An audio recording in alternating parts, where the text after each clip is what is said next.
শীতলকুচি কলেজের ছাত্রছাত্রীদের নিয়ে আরজি করে নৃশংস ঘটনা দ্রুত বিচার ও সর্বোচ্চ শাস্তির ফাঁসির দাবিতে মিছিল ও অবস্থান বিক্ষোভ। এদিন শীতলকুচি কলেজ চত্বর থেকে মিছিল বের করে শীতলকুচি ফায়ার ব্রিগেড গেটের সামনে হয়ে আবার কলেজ গেটের সামনে গিয়ে অবস্থান বিক্ষোভ করেন। তাদের একটাই দাবি, দ্রুত আরজিকর কাণ্ডের দোষীদের শাস্তি ও ফাঁসি দেওয়া হোক। যতদিন সিবিআই দ্রুত বিচার করবে না ততদিন তাদের এই আন্দোলন চালিয়ে যাবেন বলে জানান ছাত্রছাত্রীরা।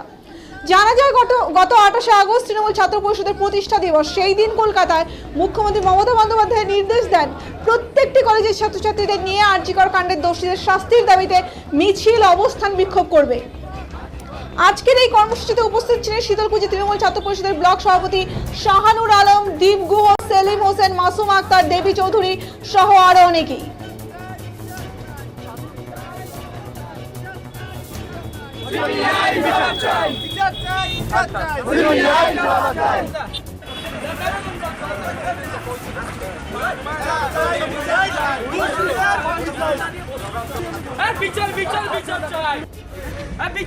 বিচার চাই। সিবিআই জবাব চাই। বিচার চাই। সিবিআই জবাব চাই। We want justice. We want justice. We want justice. We want justice. We want justice. Justice for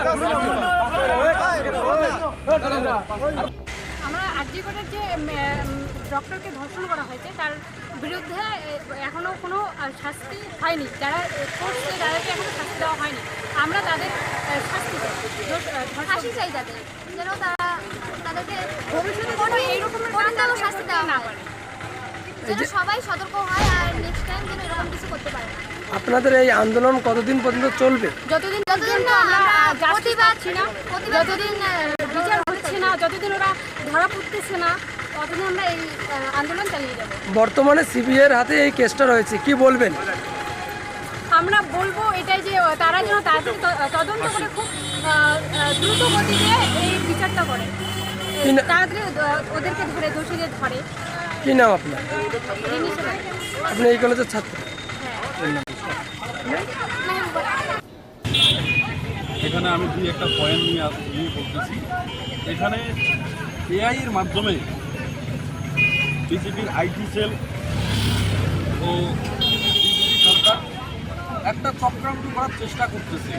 Mamata Banerjee যে সমস্ত বক্তব্যগুলো দেয় না অন্তত ক্যামেরার সামনে, তারপরেও তারা এআই মাধ্যমে মমতা ব্যানার্জির বক্তব্য জোরালো করে একটা মানুষের মধ্যে সোশ্যাল মিডিয়ায় একটা বাতাবরণ তৈরি করতেছে একটা কুটান্তমূলকভাবে।